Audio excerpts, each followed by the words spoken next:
pertanyaan selanjutnya dari kanal YouTube, apakah afirmasi guru ditambahkan setelah memenuhi passing grade atau sudah di awal mendapat afirmasi? Kemudian, untuk pertanyaan selanjutnya, apakah setelah peserta seleksi selesai ujian, dapat diperoleh nilai baik seleksi manajerial dan wawancara yang dicetak oleh proktor sehingga diketahui siapa yang berhak menjadi P3K. Ya, baik. Pertama, terkait dengan nilai tambahan ya, nilai tambahan yang 10% untuk mereka 15% yang berusia di atas itu tadi, yang terdaftar di Dapodik dan seterusnya itu nanti dihitung sebagai nilai yang untuk perhitungan passing grade. Jadi seolah-olah tabungan di awal. Mereka sudah mendapatkan nilai itu sebelum mengikuti tes. Itu yang pertama. Jadi nanti tinggal berapa dia dapat nilai tersebut, kemudian ditambahkan, tapi maksimumnya tidak bisa lebih dari 100%. Jadi taruhlah dia sudah mendapatkan nilai tadi, afirmasi 15 dari Dapodik, tapi kemudian dia mengerjakan soal, dia sanggup mendapatkan nilai 90% gitu taruhlah ya. Maka kemudian nilai maksimumnya bukan 90% ditambah 15% menjadi 105 bukan, tapi tetap maksimumnya adalah 100. Kemudian yang kedua pertanyaannya dapat diperoleh nilai manajerial sosiokultural? Iya, seperti itu. Nanti tetap diumumkan terkait dengan nilai manajerial sosiokulturalnya seperti apa. Saya kira demikian jawabannya, Mbak. Baik, Bapak. Masih terdapat pertanyaan nih, Pak. Apakah wawancara dilaksanakan bersamaan dengan kompetensi teknis atau di waktu yang berbeda? Kemudian, pertanyaan selanjutnya, jika tahun lalu pernah mengikuti seleksi CPNS, apakah nilai tahun lalu dapat digunakan untuk ujian P3K Pak tahun ini? Ya, baik. Tadi pertanyaan yang pertama apa, Mbak? Baru itu udah lupa. Apakah wawancara? Wawancara ya? Ya, dilaksanakan bersamaan dengan ya. uji kompetensi. Jadi Bapak Ibu sekalian, tadi kami sampaikan bahwa wawancara dalam satu rangkaian, terutama untuk guru, ini kan jumlahnya besar sekali. Jumlah pesertanya hampir 1 juta ya, 1 juta. Kemudian begitu mereka hadir di tempat, mereka akan mengerjakan teknis, manajerial sosiokultural, kemudian juga wawancara yang berbasis komputer. Jadi langsung pada saat itu menggunakan komputer, tidak beda hari. Kemudian nilainya juga sudah langsung bisa diketahui juga. Itu terkait wawancara yang berbasis komputer. Kemudian yang kedua pertanyaannya, Mbak? Ya Pak, jika tahun lalu pernah ikut seleksi CPNS, apakah nilai tahun lalu dapat digunakan untuk ujian P3K tahun ini? Tidak bisa, Bapak Ibu sekalian, berbeda. Nilai CPNS yang tahun lalu, jumlah soal, komposisi soal, dan lain sebagainya berbeda dengan tahun ini. Jadi tidak bisa untuk CPNS nilai yang tahun lalu digunakan tahun ini. Apalagi digunakan untuk seleksi P3K. Memang jalurnya berbeda, dan konsepnya kita merekrut P3K dan konsep merekrut CPNS berbeda. Sehingga tidak dapat digunakan nilai tersebut. Demikian, Mbak. Berikutnya. Baik, masih terdapat pertanyaan nih Pak melalui YouTube dan Zoom. Untuk pertanyaan selanjutnya, saat mendaftar sebelum usia 35, tetapi sekarang sudah masuk usia 35 tahun, apakah dapat keringanan atau afirmasi untuk seleksi P3K? Kemudian pertanyaan yang kedua, jika nilai real time, kapan peserta dapat melihat nilainya dan di mana nilai tersebut bisa diakses? Ya, baik. Jadi gini, patokannya adalah ketika mendaftar. Ketika mendaftar yang bersangkutan berumur 35 tahun. Belum berumur 35 tahun, maka kemudian yang bersangkutan bisa mendaftar sebagai CPNS gitu. Kemudian juga tadi perhitungan afirmasi juga pada waktu mendaftar. Itu, perhitungannya seperti itu. Kemudian yang pertanyaan kedua, nilai? Jika nilai real time, kapan peserta dapat melihat nilainya Pak, dan di mana nilai tersebut bisa diakses? Baik, ini ada 2 sistem yang dipakai. Untuk BKN seperti biasa menggunakan sistemnya CPNS yang mungkin saat ini juga bisa dilihat dengan link YouTube dan lain sebagainya. Itu pada prinsipnya secara real time. Nanti mungkin Pak Kapus PPSS bisa menambahkan. Kalau untuk yang P3K guru seperti tadi sampaikan, near real time, jadi tidak langsung apa yang dikerjakan di situ muncul, tapi begitu selesai yang bersangkutan selesai mengerjakan, maka kemudian akan ditampilkan secara near real time oleh masing-masing proktor di tempat lokasi tes. Kemudian mungkin untuk mempertegas barangkali dari Pak Kapus PPSS kami persilakan, atau yang mewakili Pak Ridwan, ada yang mewakili dari BKN, mohon bisa di unmute.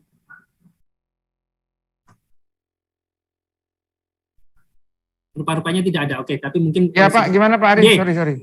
Kalau BKN nilainya real time, mohon penegasan Pak.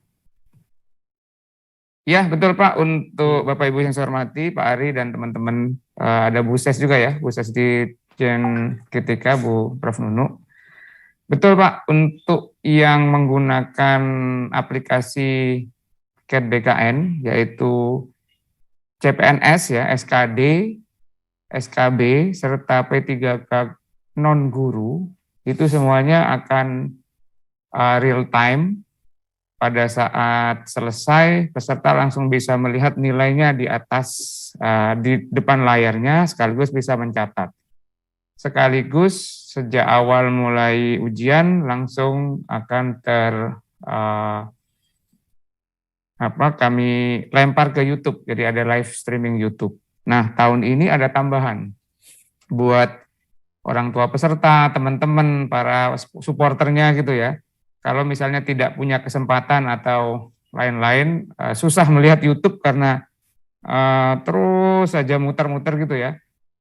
Pada akhir hari atau pada akhir selesai, silakan masuk ke https://sertifikat.bkn.go.id. Jadi sertifikat, sambung ya, .bkn.go.id. Dengan memasukkan NIK dan nomor peserta, langsung keluar saat itu dalam bentuk dalam bentuk sertifikat Pak, bahwa Ridwan atau Pak Ari Katmoko TWK segini, TIO segini, TKP segini, atau untuk yang P3K non guru ya teknis segini, kemudian manajer sosial kultural setelah wawancara segini, langsung tertandatangani secara digital oleh Pak Deputi Sinka Pak Salman. Demikian Pak Ari, terima kasih. Baik, terima kasih Pak Ridwan. Monggo, Mas Adika, bagaimana untuk yang CAT UNBK? Oke, baik Pak. Jadi di lokasi ujian itu sudah dapat dilihat nilai real time-nya Pak. Walaupun nanti belum terlihat batasan lulus atau tidak. Namun untuk alamat pengumumannya nanti akan alamat online-nya nanti akan diumumkan kemudian Pak. Siap. Jadi sama-sama ya, bisa dilihat ya Bapak Ibu sekalian. Terima kasih Pak Ridwan, Mas Adika. Next Mbak. Baik, untuk pertanyaan selanjutnya Pak, mungkin ini masih ada yang belum mengetahui lebih lanjut mengenai sertifikat kompetensi itu seperti apa Pak? Baik, sertifikat kompetensi sebetulnya ini untuk JF yang non-guru ya. Untuk JF yang non-guru, sebetulnya ada, saya share lagi, ada di Permenpan, ada Kemenpannya, Bapak-Ibu sekalian.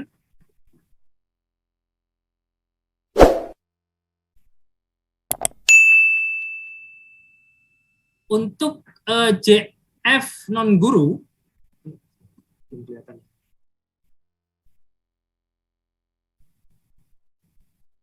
ya, untuk JF non-guru, Bapak-Ibu sekalian, itu ada keputusan Menteri PAN-RB nomor 981 tahun 2021. Ini juga sudah kami sosialisasikan dan bisa di-download di JDIH kami juga. Di situ ada aturan-aturan untuk jabatan fungsional dan sertifikat yang bisa dijadikan sebagai tambahan nilai. Tapi sekali lagi ini pada waktu pendaftaran kemarin. Kalau pada titik ini sudah tidak bisa lagi untuk menambahkan sertifikat-sertifikat tersebut. Misalnya adalah untuk ahli pertama, penerjemah. Itu bisa mendapatkan tambahan nilai sebesar 25% untuk kompetensi teknis apabila memiliki misalnya sertifikasi profesi penerjemah dari Himpunan Penerjemah Indonesia, atau misalnya hasil uji kemahiran berbahasa Indonesia UKBI 2 tahun terakhir dengan predikat sangat unggul atau istimewa, atau dari jurusan bahasa Inggris apabila memiliki TOEFL, PBT, ITP 2 tahun terakhir dengan skor 570 dan seterusnya. Termasuk ini ada bahasa Perancis, bahasa Jepang dan seterusnya. Kemudian ada contoh lain, misalnya untuk pekerja sosial. Pekerja sosial ahli pertama juga ada penambahan nilai sebesar 25% untuk sertifikat untuk kompetensi teknis apabila yang bersangkutan pada waktu pendaftaran kemarin mengajukan sertifikat kompetensi pekerja sosial yang masih berlaku yang dikeluarkan oleh lembaga sertifikasi profesi Kementerian Sosial. Juga misalnya pustakawan akan mendapatkan nilai tambahan 15% apabila mengajukan sertifikat kompetensi kerja pustakawan yang masih berlaku yang diterbitkan oleh lembaga sertifikasi profesi pustakawan. Ini banyak sekali Bapak Ibu sekalian, saya yakin saya nggak akan bisa bacakan satu persatu. Ada juga. Izin Pak, ini kalau untuk unmute soalnya harus izin dulu soalnya. Siap. Baik Pak, SIM PKB itu SIM yang ada di kami, database guru-guru yang memuat, intinya SIM singkatannya itu Sistem Informasi Manajemen untuk pengembangan keprofesian berkelanjutan. Nah, di situ database guru-guru, ada data nilai, data kompetensi terakhir, bagaimana profesionalnya, bagaimana pedagogiknya, dan sebagaimana macamnya. Namun itu tidak menjawab untuk apakah dia telah memiliki kompetensi atau tidak, karena batasan kompetensi atau tidak itu ya berdasarkan sertifikat pendidik. Sedangkan data sertifikat pendidik itu sudah ada di Dapodik ya, jadi nggak perlu sampai ke situ ya Mas Adika. Integrasi Dapodik dengan data dari referensi dari LPTK Pak, dari kampus-kampus. Ya. Ya. Jadi pada prinsipnya tidak bisa Bapak Ibu sekalian untuk yang tadi yang terkoneksi dengan SIM PKB. Tidak bisa secara langsung seperti itu. Saya kira demikian Mbak jawabannya.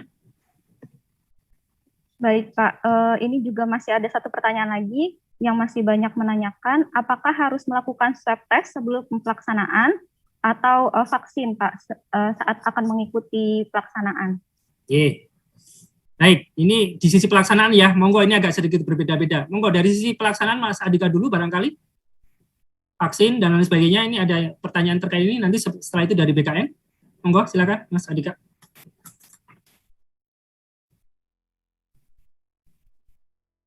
Unmute, Mbak.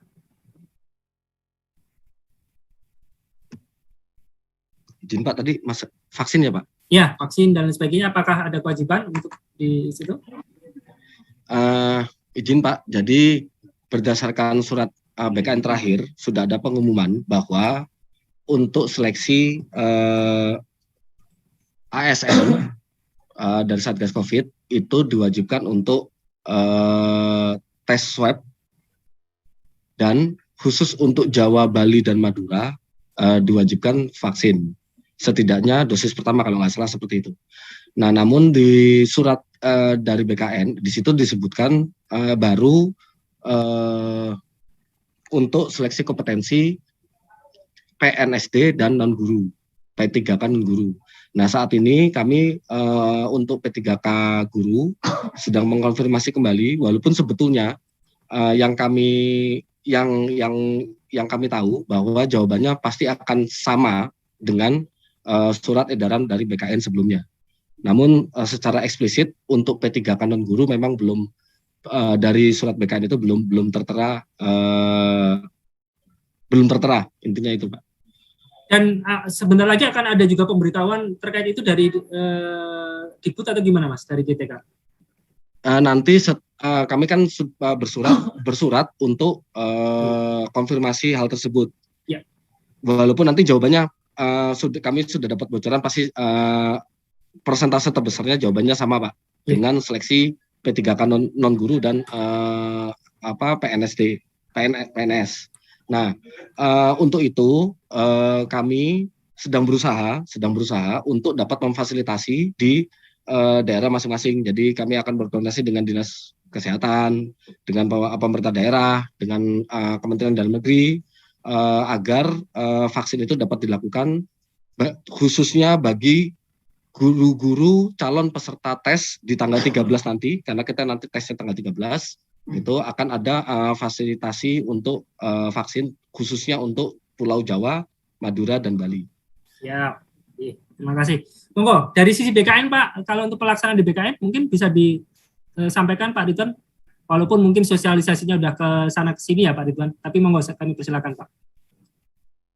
Baik, terima kasih. Secara nasional mungkin sudah disebutkan seperti yang Mas Andika ya, untuk Jawa, Madura, Bali, wajib vaksin minimal pertama. Kemudian untuk seluruh Indonesia, swab antigen minimal 1 kali 24 jam atau sehari sebelumnya, atau PCR 2 kali 24 jam atau 2 hari sebelumnya. Namun Bapak Ibu, kami sudah menerima beberapa respon positif. Saya sebut misalnya, kalau saya salah tolong dikoreksi ya, atau ada yang menyusul kemudian. Seluruh Pemda di Kalimantan Barat, Kota Batam, Lahat, Muara Enim, Mataram, Musi Banyuasin, itu gubernur atau bupati atau wali kota setempat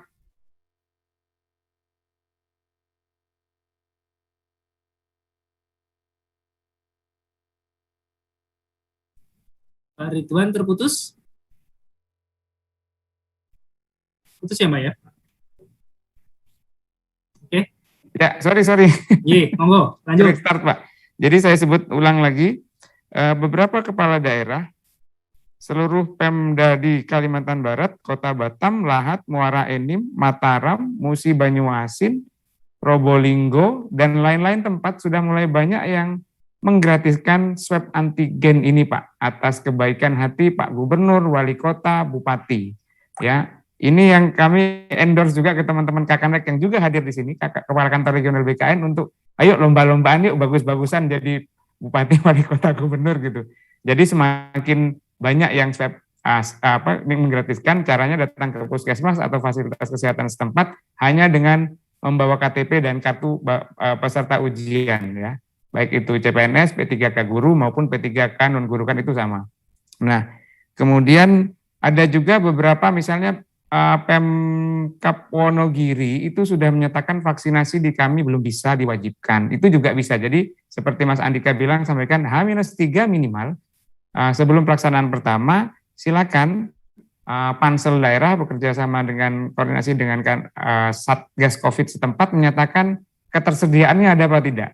Jadi sebenarnya kalau di Jakarta katakanlah Pak Gubernurnya bilang 105%, kalau Jakarta wajib gitu, fardu ain, nggak mungkin gitu ya. Yang lain-lain tapi bisa menyesuaikan. Nah silakan itu dipublikasikan saja. Sedemikian sehingga tidak memberatkan peserta. Pun Kementerian Kesehatan melalui koordinasi yang sangat baik dengan semuanya, per kemarin untuk di Jawa, Madura, Bali kan maksimal 99.000, makin murah saja. Saya kira itu Pak Ari, jadi pesannya Pak Menpan kemarin, Pak Kepala BKN, ayo kita permudah, tapi jangan juga memudah-mudahkan gitu ya, nggak mau apa-apa, di Jawa, Madura, Bali, rebahan, nggak mau vaksin, nggak mau swab, tapi minta lolos.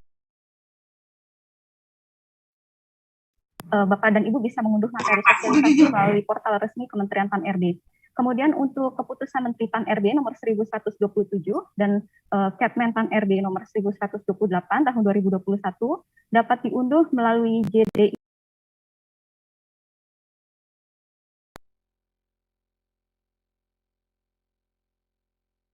mengenai informasi seputar ASN, pelayanan publik, informasi kelembagaan, reformasi birokrasi, dan informasi lainnya seputar Kementerian Pan-RB dapat menghubungi Si Pandai melalui aplikasi Telegram dan Line. Baik Bapak dan Ibu, kami mengucapkan terima kasih kepada seluruh tamu undangan, narasumber, dan rekan ASN yang telah mengikuti acara sosialisasi hari ini. Kami mohon maaf, undur diri, dan mohon maaf apabila terdapat kekurangan dalam pelaksanaan sosialisasi hari ini. Salam sehat selalu dan mari menjadi ASN berakhlak. Akhir kata, wassalamualaikum warahmatullahi wabarakatuh. Corong Edukasi, Pusat Informasi Pendidikan